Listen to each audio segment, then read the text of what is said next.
Hi and welcome. My name is Amy Denney. I am the owner of Shine Light Therapy, and I am honored to be here leading you through a meditative exercise today.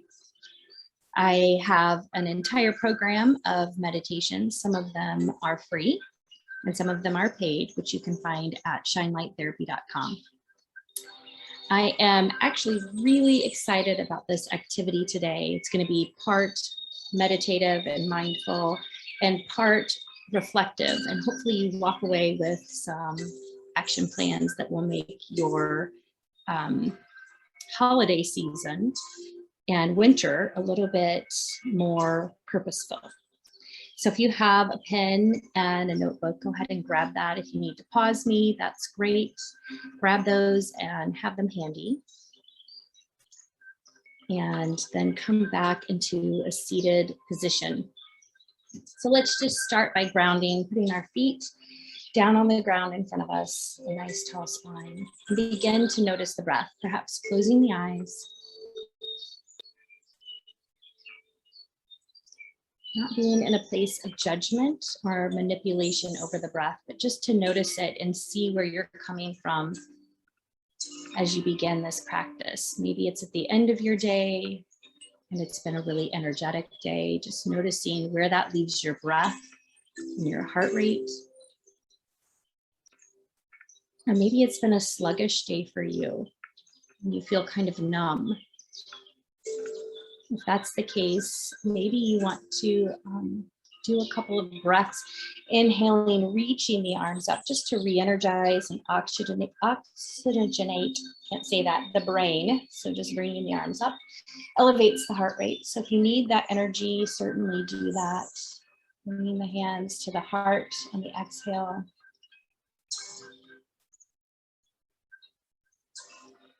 And if you've been really chaotic and busy today, just begin to lengthen the exhale.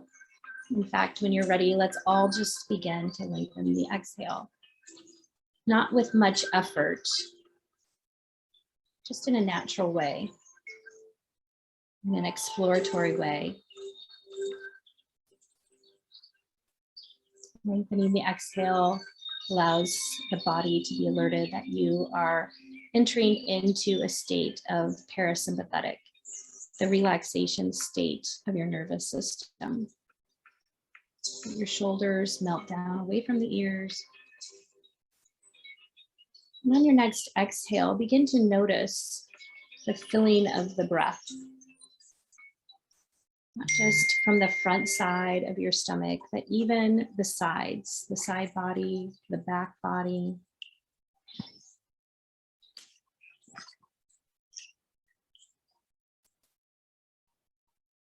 And as you lengthen the exhale, then likewise lengthen the inhale, but allow your exhale just to be a little bit longer. You'll find that naturally, as you come into your own rhythm, that exhale may tend to be about twice as long as your inhale, which is normal.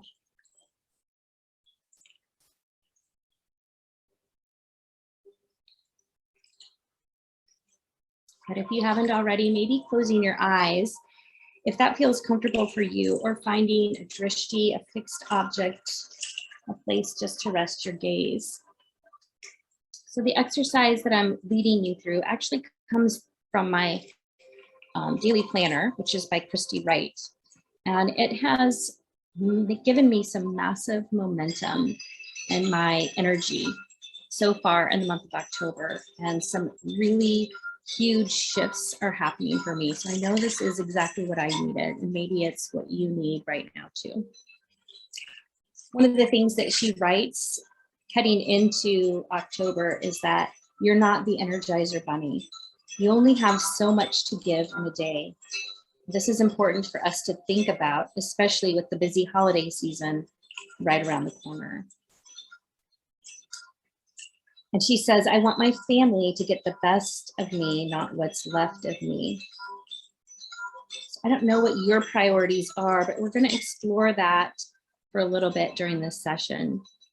I went ahead and looked up the word energy in the dictionary, and there are 3 definitions. The first is the capacity for work or vigorous activity. So that kind of implies something very physical. The second definition, exertion of vigor. To me, even more so physical, right? And then the third definition, vitality and intensity of expression. And as I thought about my own energy level, this time of year when it's there's less daylight in the Midwest, I tend to drag a little bit as the evening comes on. So as you think about these things that are your priorities, maybe also thinking about your calendar and how to perhaps rearrange for the season that we're in. Life carries a lot of demands for all of us, and if we're not careful, we will give our time and our energy and our best efforts to the things that aren't really our priorities. And Christy writes, when you think of the energy you give to certain things or people, think of it as more than just your time. Yes, your energy includes your time, but it's also your effort, your attitude, and your focus. I can be home with my kids playing a game with them, technically, but if I'm on my phone, distracted and not paying attention to them, what's the point? Your time and your money should go to your most important priorities, and so should your energy. And for me, that was an eye-opener, that I am not directing my energy and my time to the things that are really a priority for me. So again, just with an inward intention and focus, continuing a deep breath. If you feel at any moment you want to write down some of your thoughts, please feel free. When I meditate, often I'm getting downloads, so it's okay to write those down. Pause and take a moment to think about how you feel physically, emotionally, spiritually, when you think about the fact that your energy is limited.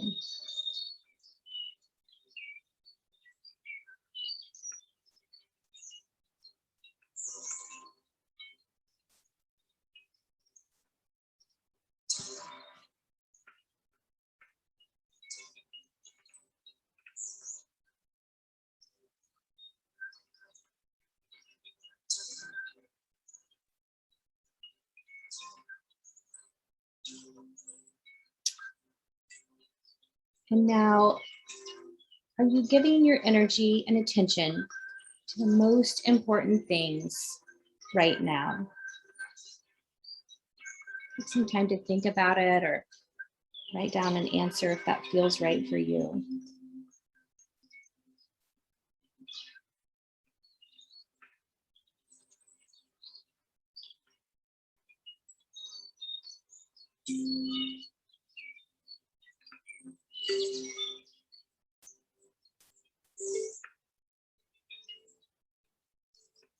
And now think about how you know when something is not worth your energy. And for me, I walk away from it feeling worse about myself or other people. I don't know what that looks like for you, but how do you know when something is not worth your energy? Have you defined that?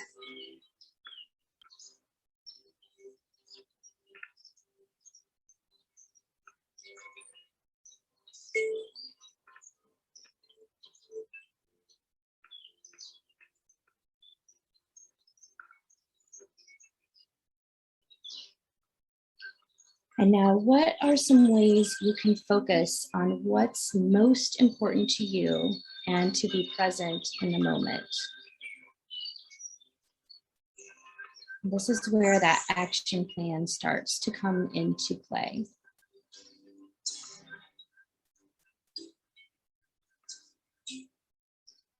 And even thinking about your calendar for October, November, December, what are your priorities?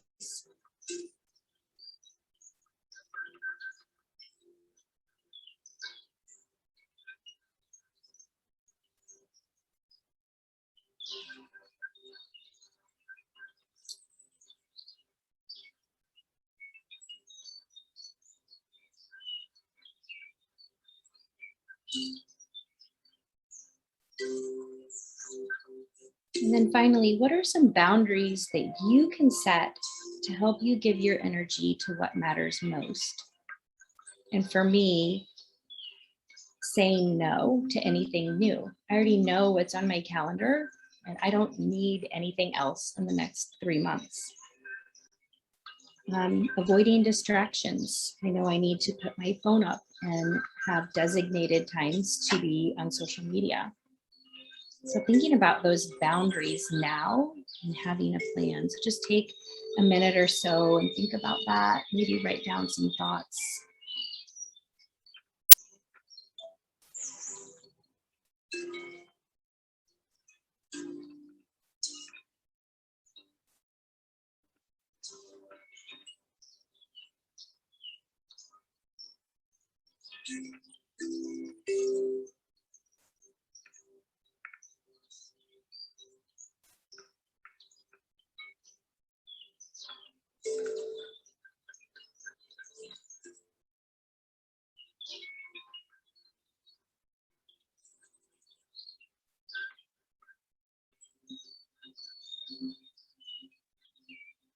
Okay, we're going to go over 4 different areas to create an action plan for you. So each area, there's going to be like a question, and then that follow-up will be sort of where you get your action plan. And you may want to jot some of these things down. This has given me, I can't even tell you, if you follow me on social media, I posted about it today. I am stoked because I don't keep a clean house, and I have been able to keep my house clean because I had shifted cleaning day into chunks that I've done over the week. And it sounds like a basic thing that anybody ought to be able to do, but putting it on my planner and being really intentional has actually shifted something that I have done for years into something that has really created a space for me that I want to work in and I want to homeschool my daughter in. So that was a big one on my list. And another huge one was regular exercise. I know if I don't do it now, I suffer in the middle of winter. And so I have also kind of shifted around some things in my morning routine to make that happen first. And not let the other things fall off by kind of recapturing some of my wasted time, usually scrolling on social media. So I haven't gained an hour in the day, but I feel like I have because I've just shifted. So I hope that once you walk through this, you can maybe find those pockets and re-energize your whole life and give you some joy because you're doing the things that bring you passion and joy. So the first area, just jot down whatever comes to mind. I want to give my best self to these areas of my life. Write down what that is for you.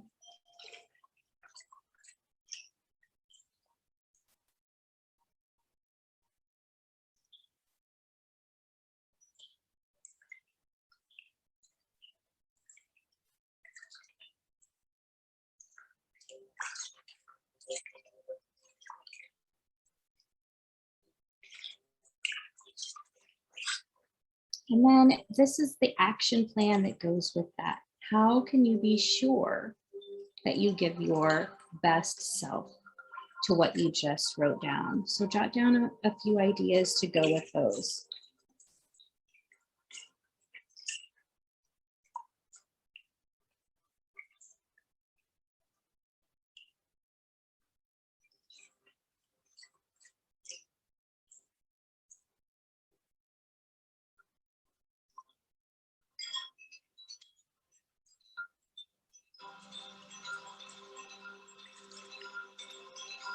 And then next, jot down some things that do not deserve your energy. For me, it's that phone scrolling, overconsumption of news, and not just reading a post, but also like spending an inordinate amount of time reading comments on something that I don't really need to do. So what is that for you? What are the things that don't deserve your energy?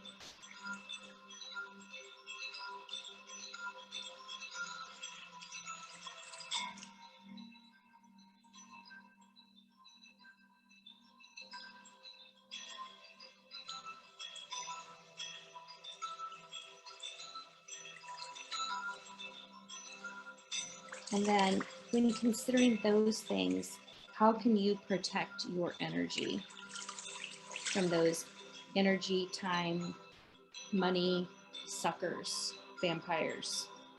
What are the things you can do?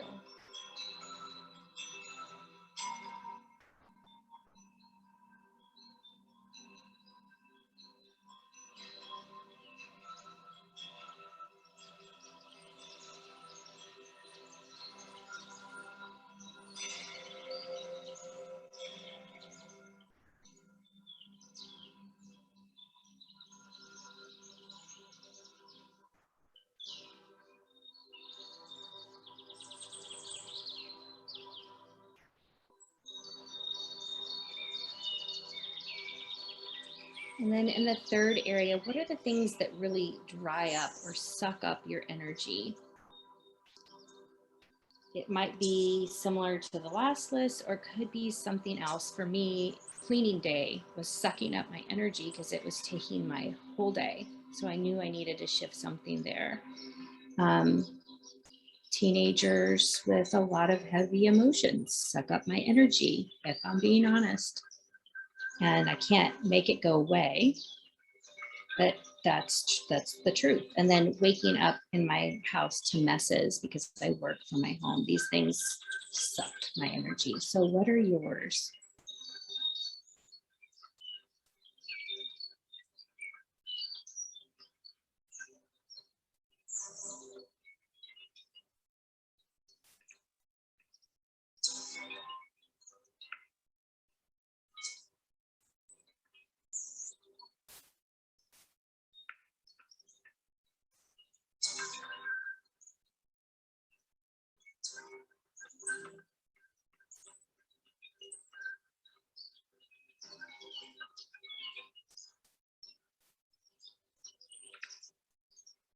Good. And then considering those, how can you reduce those things in your life? And I mentioned, teenagers with a lot of emotions. I can't get rid of my teenagers, but I can use some breath work.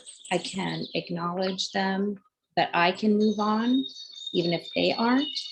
And then also taking care of my needs first so that it isn't sucking me dry. And filling my cup so that I have something to pour out. So how can you reduce those energy vampires, the things that are sucking you dry?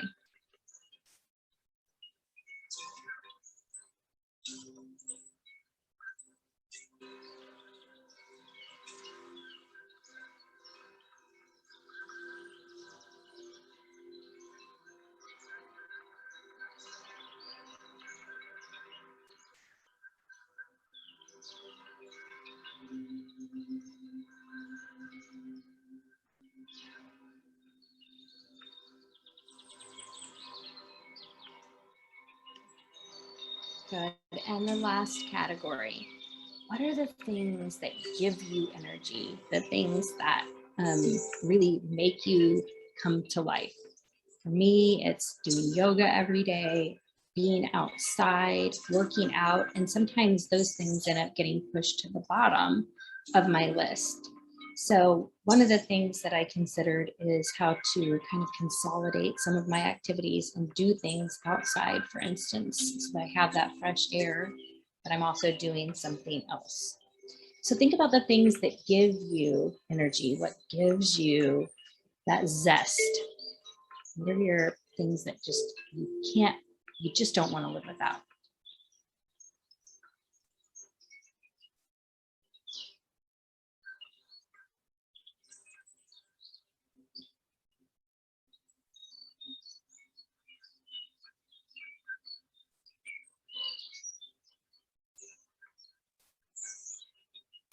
And then jot down, how can you do more of these?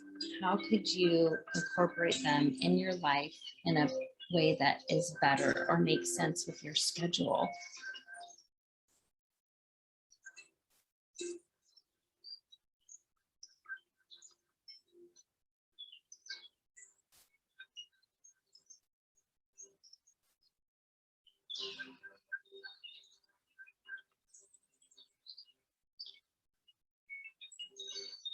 Good. And as you wrap up any notes that you have, I'm just going to show you my messy schedule.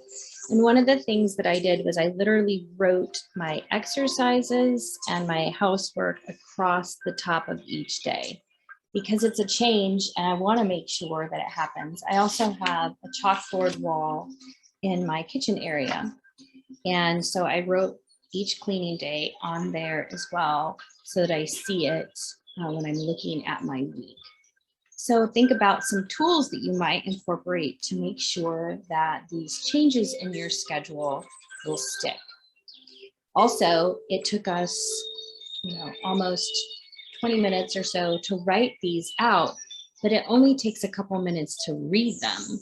So if reading them through every morning helps remind you of what your priorities are, then I think that would be a win. So as we wrap this session up, let's go ahead and close our eyes, come to that alert spine, ground your feet down, and then ground your hands down too, just by placing them palms down on your lap. Come back to that breath that we started with in the beginning, a nice deep exhale. And a three-dimensional inhale, just noticing the breath from every side as you inhale. Focusing on the back body, the side body. Good, another breath like that.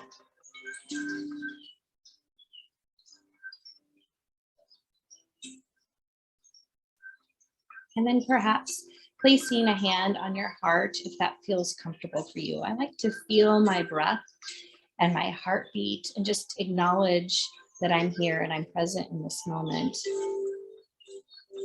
And let's just say together that nobody but me gets to decide what my priorities are. Nobody but me decides my priorities. Let that be your mantra. If you take a few more deep breaths.